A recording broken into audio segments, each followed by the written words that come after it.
मित्रों, आपने बहुत से लोगों को ये कहते सुना होगा कि मैं इतनी पूजा पाठ करता हूँ लेकिन उसका पूरा फल नहीं मिलता। आज इस वीडियो में हम उसका कारण बताएंगे।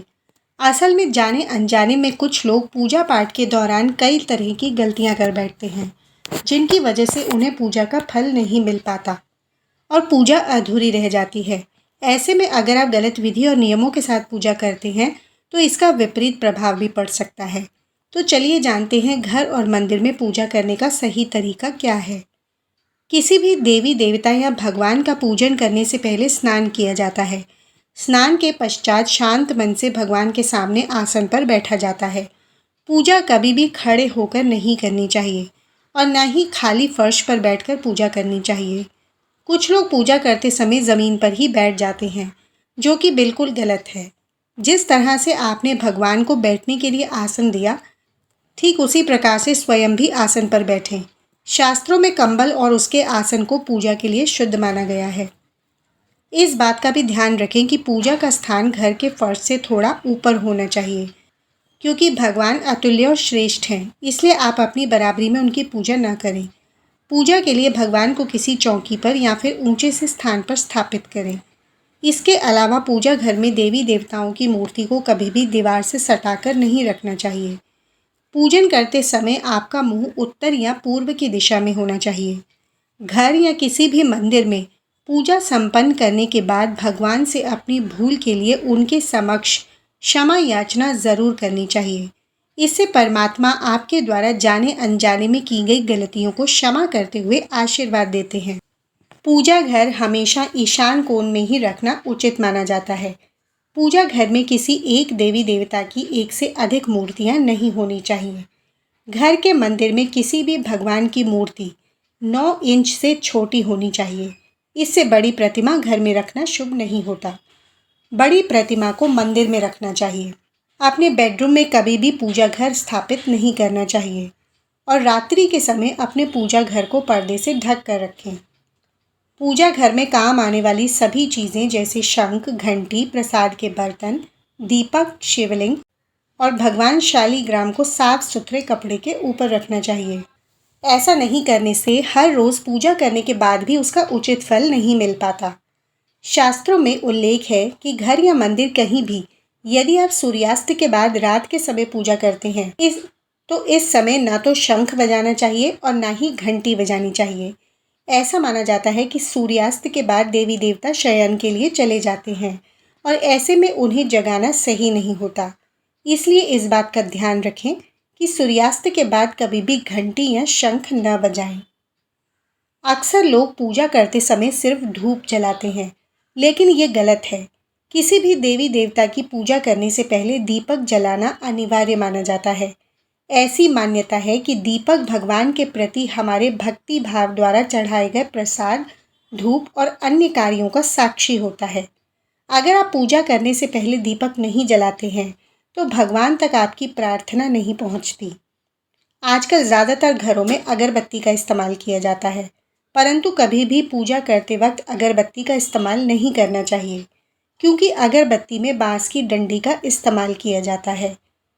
हिंदू धर्म में पूजा में बांस का इस्तेमाल करना वर्जित माना गया है, इसलिए हमेशा पूजा में धूप का इस्तेमाल करना चाहिए। कभी भी मूर्तियों को बिना वस्त्रों के न रखें।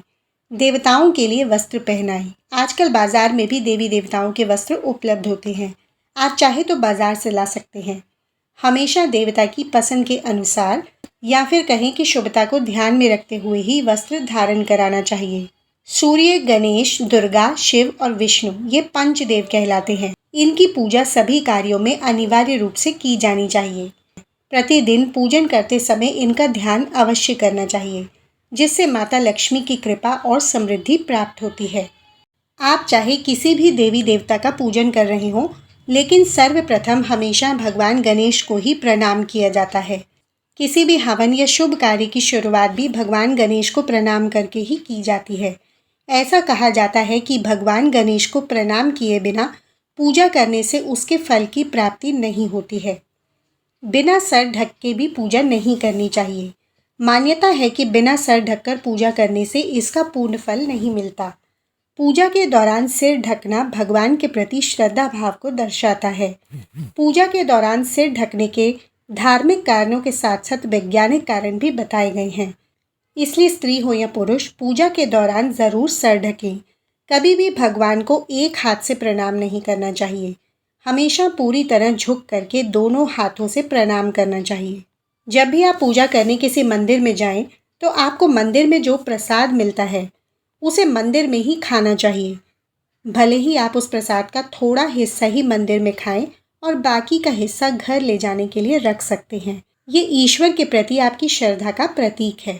जब भी आप मंदिर जाते हैं तो आपको एक बार घंटा ज़रूर बजाना चाहिए। ऐसा माना जाता है कि घंटा बजाने से आपका संदेश सीधे ईश्वर तक पहुंचता है। घर में भी पूजा के बाद शंख या घंटी को बजाना महत्वपूर्ण माना जाता है। इससे घर में सकारात्मक ऊर्जा आती है। हमेशा इस बात का ध्यान रखें कि कभी भी दीपक से दीपक नहीं जलाना चाहिए।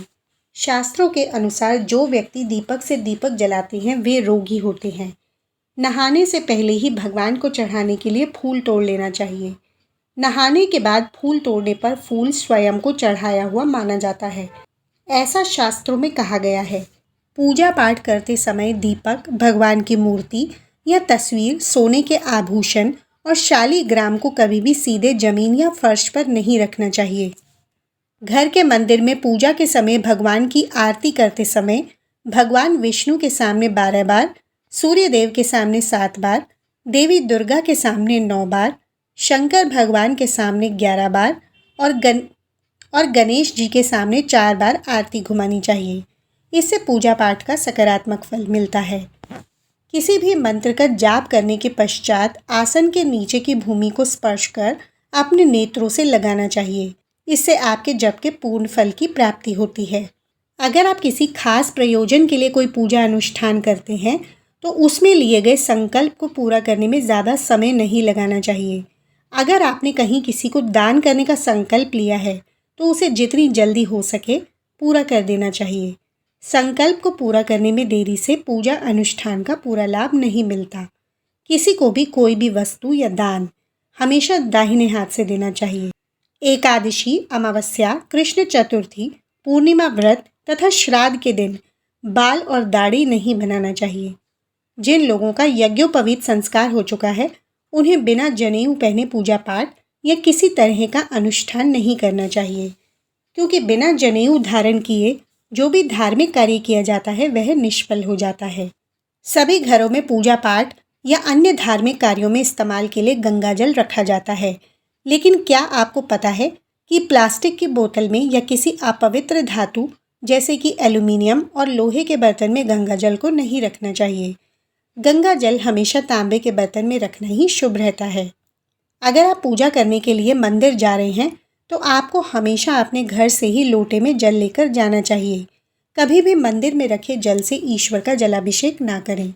जब भी आप जल चढ़ाकर मंदिर से वापस आएं, तब आपको ध्यान देना है कि जल का लोटा कभी खाली वापस ना आए। यदि आप जल भरकर मंदिर से वापस लौट आते हैं तो इससे शुभ फलों की प्राप्ति होती है। मित्रों, वीडियो ठीक लगी हो तो इसे लाइक ज़रूर करें और अगर चैनल पर पहली बार आए हैं तो इसे सब्सक्राइब भी कर दीजिए। ईश्वर की कृपा आप पर बनी रहे। वीडियो देखने के लिए धन्यवाद।